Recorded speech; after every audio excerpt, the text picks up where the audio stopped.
Welcome to the Family Addiction Coaching Podcast. My name is Patrick Doyle. I am one of only 22 certified craft clinicians in the United States, a family addiction coach, and a social worker with 30 years experience in the addiction and mental health fields.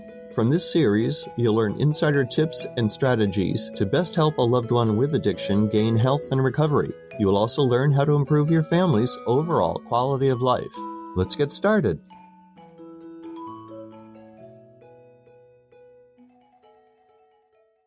This is the first episode of a new series centering around solutions to problems families encounter when loved ones are struggling with substance use. My last episode included tips on navigating treatment, and I got enthusiastic feedback from listeners who found it very helpful. So I'll be sharing more tips that I've gained from working in the addiction recovery field for over 30 years that will help you recognize the good versus the bad information and to find ways around real-life barriers. At the end of this episode, you'll have more knowledge, understanding, and confidence to be able to help your loved one gain health and recovery. You'll also have tools to improve your family's overall quality of life. Today's episode is on how to recognize addiction, so let's get right to it. I also want to give credit to a terrific website with accurate science-based information on addiction. It's called recoveryanswers.org. It's a great source for all types of medical information on addiction. So when choosing the topic title, How to Recognize Addiction, you might be wondering, why go there?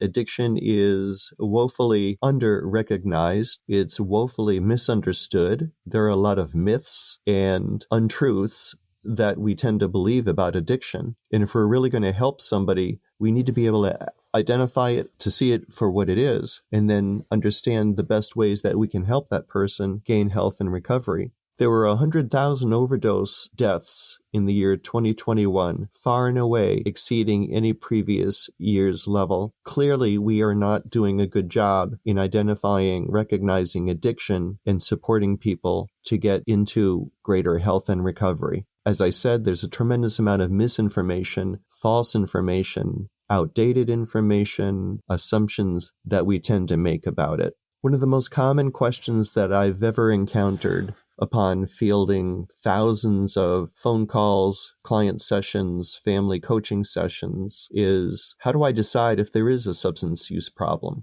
If you suspect an addiction, you very well may be correct. Of the thousands of concerned others I've helped over many years, I've rarely, if ever, seen concern with no basis in fact. Yet it's very common that family or friends will start with, I'm not really sure what's going on. I don't want to think badly of this person, but I'm wondering. The thought of a loved one experiencing problematic substance use is very upsetting. We tend to try not to accept it if we can possibly turn the other way. That's just human nature. Now, in terms of an accurate, updated definition, substance use disorder is the compulsive use of a substance despite negative consequences. Again, the compulsive use of a substance despite negative consequences. The concept of compulsive use can be very challenging to understand unless you've experienced the medical illness of addiction yourself. It's very common to hear people say, why can't she just stop using? Why can't he just stop using? I don't understand that. I identified a problem in my use. I was able to stop it. Again, human nature, the concept of compulsivity can be hard to grasp, yet it's a truth. People with an addiction are unable to stop their use, even though they may recognize the negative, serious consequences to it. Many people can identify a negative behavior early on and get rid of it. This is not the case with someone with an addiction. Rather than admit the problem exists, they'll find ways to justify and to continue the behavior. They tend not to learn from mistakes. I'm generalizing to some extent when I say that. There are people who have developed an addiction who reach a point where they are able to learn from mistakes and they're able to get into a recovery, sometimes without treatment, sometimes without help, sometimes without admitting that they have a problem. The common assumption that people cannot recover or gain health if they don't admit they have a problem, it's often false. Oftentimes people can. It's an important reminder to try not to generalize, to try to understand that a person with addiction is a unique individual, and there are no two that are alike, so no generalizations are going to be 100% accurate. I want to address early in today's episode how many political leaders and public policymakers have made a deadly mistake by considering persons needing opioid medications to manage severe pain as being addicted to pain medications. They have made it infinitely more difficult and many times impossible for these patients to get the medical care needed to gain health and to be able to function on even very basic levels. As a result, millions of patients are being made to suffer needlessly with debilitating chronic pain, which has interfered with their right to a decent quality of life. Research clearly shows that the vast majority of patients prescribed opioid drugs for pain never develop addiction. Again, the vast majority of patients prescribed opioid drugs for pain never develop addiction. The way our criminal justice system has interfered with sound medical practice and has abandoned these patients is ethically and morally reprehensible. Though it is claimed that dramatically reducing patients' access to opioids will solve the drug overdose and addiction issues, research clearly shows that this approach has not reduced overdose deaths and has caused massive harms, disability, and death to millions. In 2021, the number of drug overdose deaths increased to its highest level ever of 100,000 deaths. These deaths were not caused by medically prescribed opioids. They were caused by flooding the supply with illicit toxins and poisons, as the criminalization of drugs has resulted in a thriving illicit underground market that is totally unregulated for safety. I've heard that the ultimate insanity is when we continue to practice the same behaviors and yet expect a different result. Persons with chronic pain and persons with addiction, as well as their families, have much in common. They are both highly stigmatized and misunderstood populations that have been marginalized and abandoned by our policymakers and healthcare systems. And in case you believe that these patient groups are suffering the unintended consequences of well-intentioned politicians, you better learn more and think again. Our systems of oppression and capitalism are working exactly as they have been designed. Extensive research has shown that the language used to describe addiction can have a profound impact on persons and families with addiction. Our choice of words can demonstrate understanding, compassion, and empathy, whereas other words can come across as scolding, harsh, and judgmental. It's a little-known fact that persons with addiction have a constant daily struggle with feelings of guilt and shame related to their drug use. It's even less well known that their families and friends often experience feelings of guilt and shame also. Shaming and blaming people never helps. Instead, it makes it even more difficult to change behavior, to reduce harmful use, and to gain health and recovery. When you and I treat people with respect, dignity, compassion, and love, we can influence them to take better care of themselves and maybe even to ask for help. People can accomplish amazing things when they feel loved and cared for. Our direct actions have the ability to make it easier or to make it harder for people to ask for help with a problem. We can improve lives and even save lives by learning communication skills that help us create and maintain loving relationships with persons with addiction. There used to be a diagnosis called substance abuse disorder. About 20 years ago, we understood that speaking of problematic use as abuse is damaging. It's not accurate, it's biased, it's judgmental. It comes across very negatively to people who have an addiction or to their loved ones. Please don't use the term abuse. We use abuse to refer to criminal behavior. We develop these terms: child abuse, sexual abuse, domestic abuse, abuse of the tax codes. It's always around criminal behavior. Yet substance use should not be thought of as a criminal behavior. If it is problematic, if it meets the criteria for a substance use disorder, it needs to be thought of as a medical condition. Rather than abuse, it's much better to say use, substance use, or problematic substance use, or an individual experiencing substance use concerns. It's important to use person-centered language where we describe a person as a person with an alcohol use disorder. The person comes first. Their medical illness is secondary. We don't label or define a person by their illness in any other area of medicine, so why do it with addiction? We describe a person as having diabetes, as having cancer, as having coronary artery disease. In a similar way, we should describe a person experiencing substance use concerns, problematic substance use disorder. Using accurate language in this manner demonstrates that we are not judging or criticizing. We are neutral. When we speak like that, this allows others to trust that they can be honest with us. If you think about it, if you are using stigmatizing language, negative language, insulting language to refer to a medical issue, is a person experiencing that issue? Are they likely to feel comfortable talking to you about it? No, not at all. We can see them go underground when we use terms like that. Anything we can do to help people feel more comfortable reaching out for help is only going to be useful to all of us. This allows others to trust that they can be honest with us. It's not a matter of political correctness, it's accuracy. The first step to getting help is being able to recognize the physical, mental, and emotional signs in your friends or family members. With some substances, such as alcohol, it can be relatively easier to identify whether there's an alcohol problem because of the odor of alcohol in a person's breath. With other substances, there may be no odor whatsoever. Oftentimes, there are behavioral changes that we can observe that will give us an idea that there may be an addiction or a problem with use of substances. So it's important that we look for these physical, mental, and emotional signs. One very common one is decreased socialization. For example, abandoning commitments or ignoring relationships. You don't get the same attention or FaceTime that you used to get before. A lack of interest in hobbies or activities that used to be important.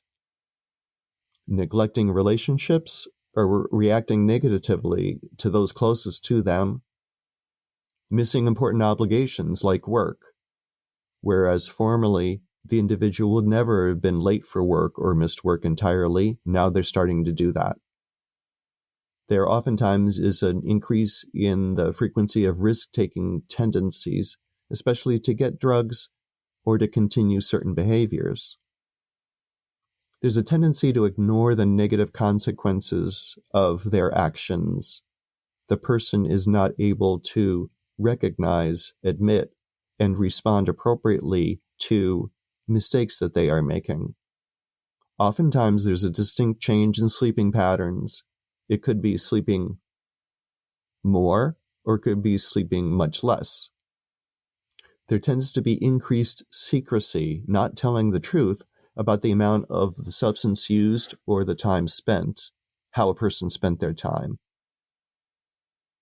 And that concept is critically important. Increased secrecy, not telling the truth, is much better. It's better to think of it in that way than to use the term lying.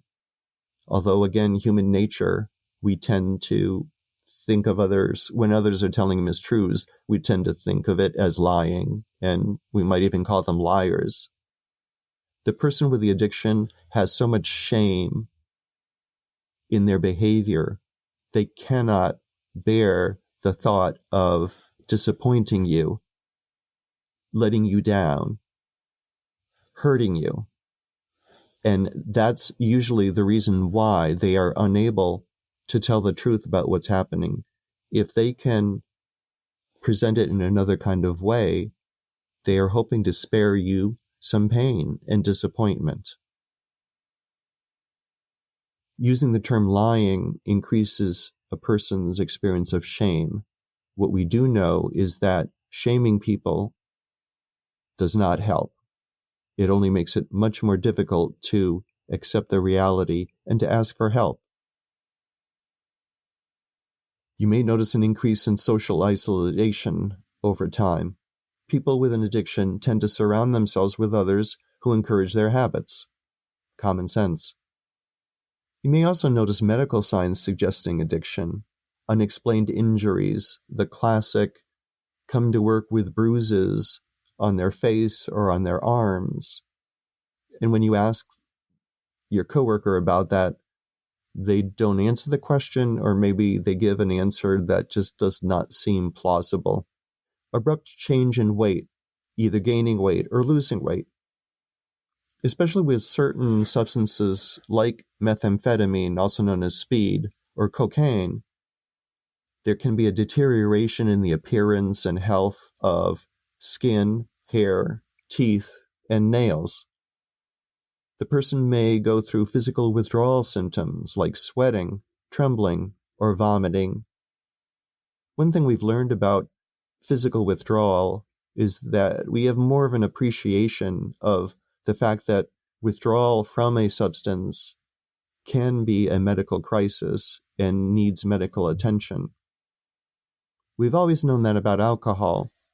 People withdrawing from alcohol, stopping use of alcohol abruptly after a period of heavy use, run a high risk of withdrawal symptoms like shakiness, tremors, seizures, the DTs, where they may be hallucinating, seeing things that are not there. We used to think that opioid withdrawal syndrome was not a life-threatening crisis. Health insurance providers never used to cover residential medical evaluation and treatment for an opioid use disorder. They always insisted that it could be treated as an outpatient, but we've recognized that opioid withdrawal syndrome is a real medical crisis. It can quickly lead to dehydration because of vomiting and diarrhea, loss of fluids, and dehydration can result in disability and death very quickly. So when we hear about opioids and withdrawal, we need to take that very seriously, and we need to help that person get immediate medical attention.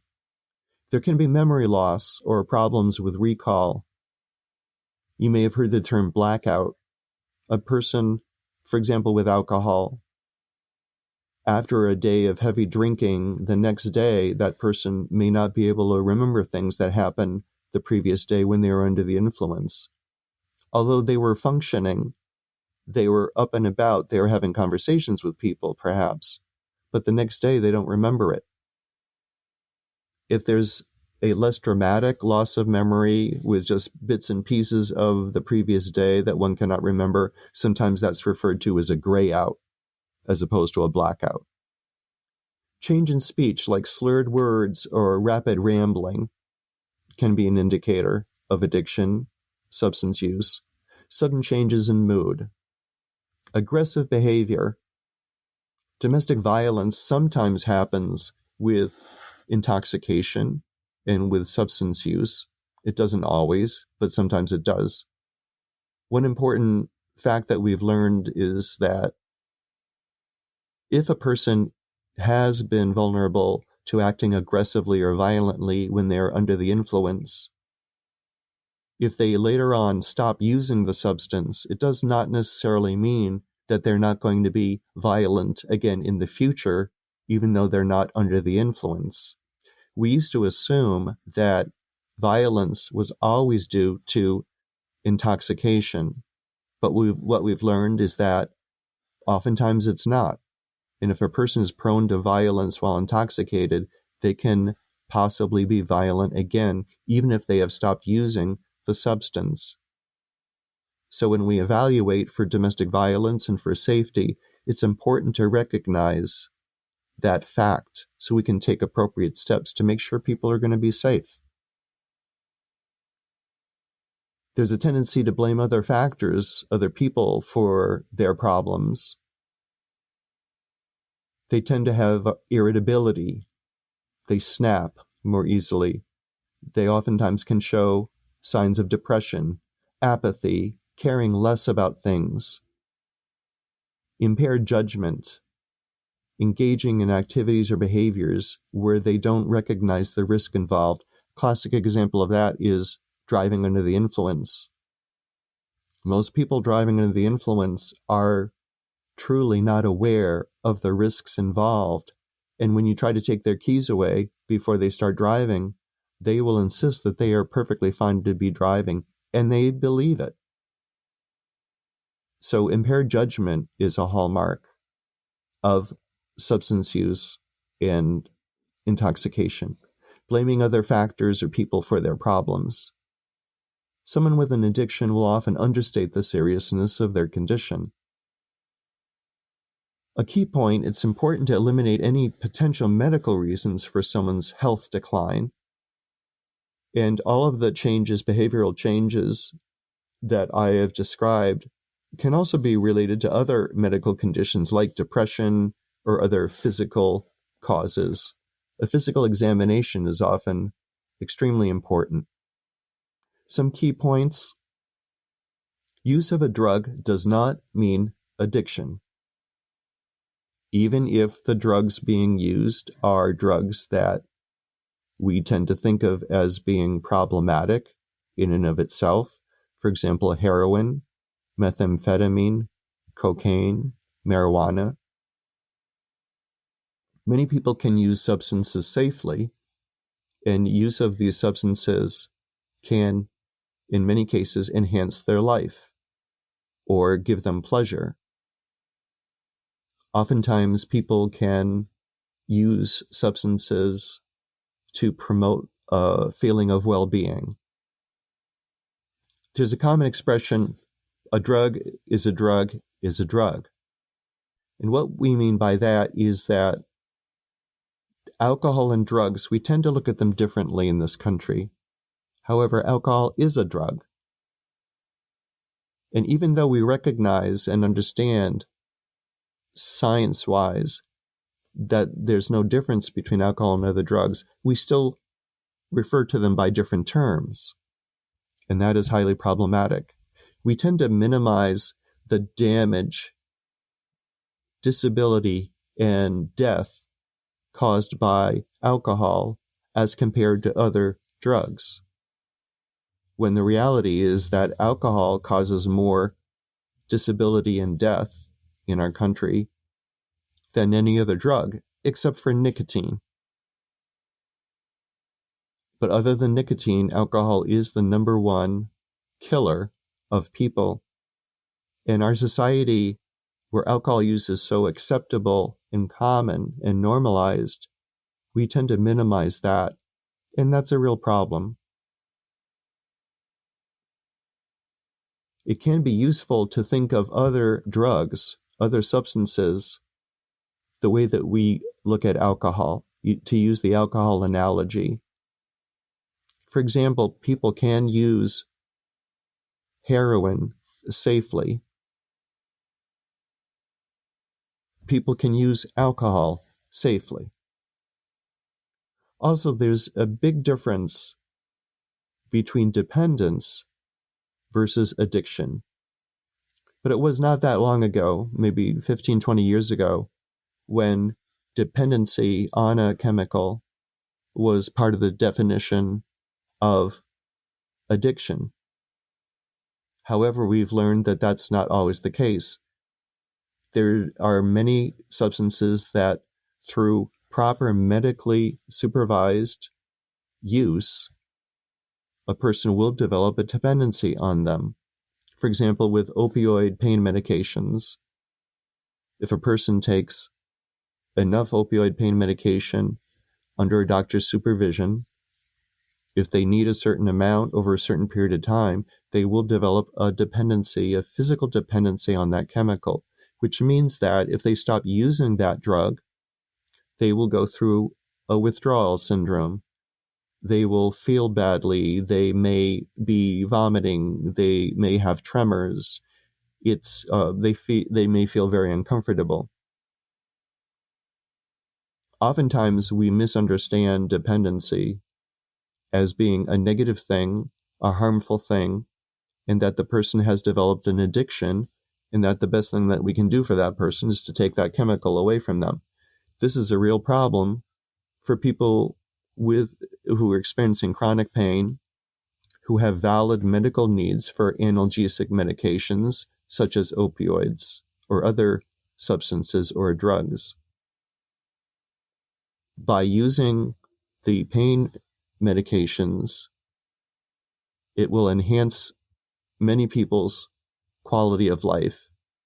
By controlling pain effectively, it allows that person to be more available to their jobs, to their families, to life, to have a much higher quality of life, to be able to function. However, we've been taking pain medications away from people who need them. We have this idea that opioids are bad, and people who use opioids are bad. We tend to like black or white solutions, all or nothing.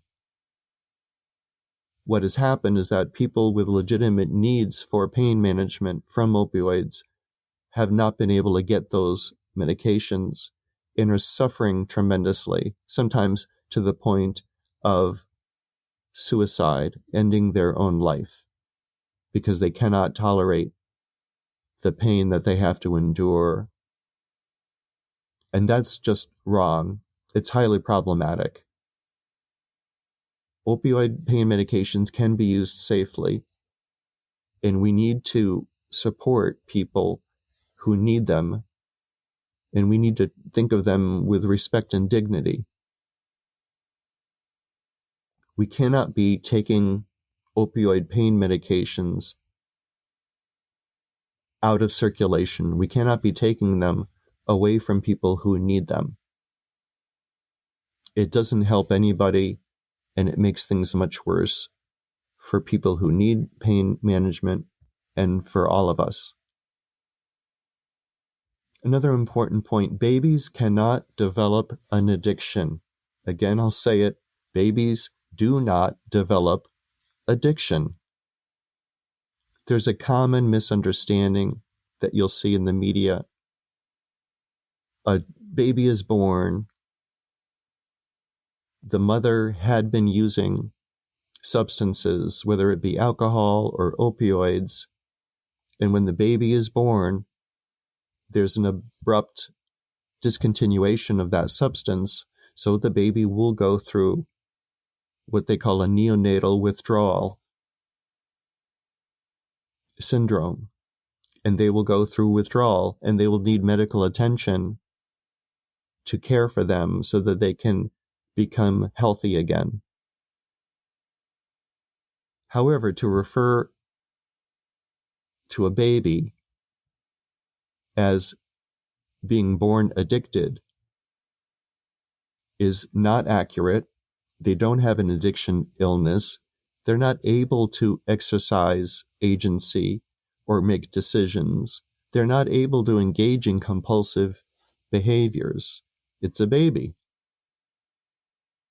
The problem is that we vilify, we demonize mothers who have an addictive illness and have not been able to avoid using substances during pregnancy. And when we refer to babies as being addicted, being born addicted, it's very shaming for mothers. And as I've said before, the more we shame people for uncontrollable drug use, the more difficult it is for them to ask for help. And that's what this is all about, creating a society and a safe space where people can ask for help if they want it, where they can feel comfortable being truthful and honest with their family, with trusted friends, with their medical providers especially. So again, babies cannot develop addiction. Another myth that has developed is this whole concept of hard versus soft drugs. Hard drugs, such as heroin, methamphetamine, cocaine. Soft drugs, more like alcohol and marijuana, which has become more widely acceptable over the past couple of decades. So we've developed this concept of hard drugs as being bad as carrying more risk for harm, more damage to the individual, to society, versus the soft drugs, which we believe or suggest carry less risk. It's really not the case. I spoke about it earlier, comparing alcohol to other drugs. And alcohol is no safer to most individuals than heroin is. Yet we don't think of it, we don't recognize that, and we don't treat it that way. We make heroin illegal. What happens is that people who are going to use, and they'll find it wherever they need to find it. They have to get it off of the street, and it's filled with poisons. It's not regulated for safety or for purity, and many people die and overdose. A perfect example of this hard versus soft drug mentality that is false regards cocaine. There are basically two ways to use cocaine. One is a white powder form of cocaine, which can be snorted or it can be injected. The other is what is called crack cocaine, which is powder cocaine that gets further processed, usually by the user, to a form where it is oftentimes smoked. 20, 30 years ago, there was a tendency, crack cocaine was seen more often with people of color, whereas powder white cocaine was seen more often with white people. We developed this sense that crack cocaine was more dangerous and caused more damage to society than powder cocaine. We put harsh criminal penalties on the possession of crack cocaine, much harsher than for powder cocaine. Really, what that was doing was reflecting our racist attitudes in this country about substance use.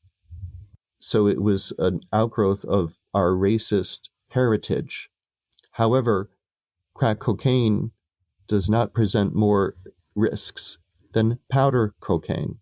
But if you look at the criminal penalties for each, you'll see a huge difference there. So this whole concept of good drugs, relatively bad drugs, that has to be changed. That has to go. It's not accurate, and it's damaging to people, especially people of color. That brings us to the end of this episode. As always, thanks for listening to Family Addiction Coaching. If you enjoy the show, please rate and review us on Apple Podcasts. And if you found this episode helpful, please ask 2 friends to give it a listen. Be sure to come back for the next Pro Tips episode for more insider information you won't get anywhere else, and check out the other episodes. Until then, this is Patrick Doyle, and you can find me at familyaddictioncoach.com.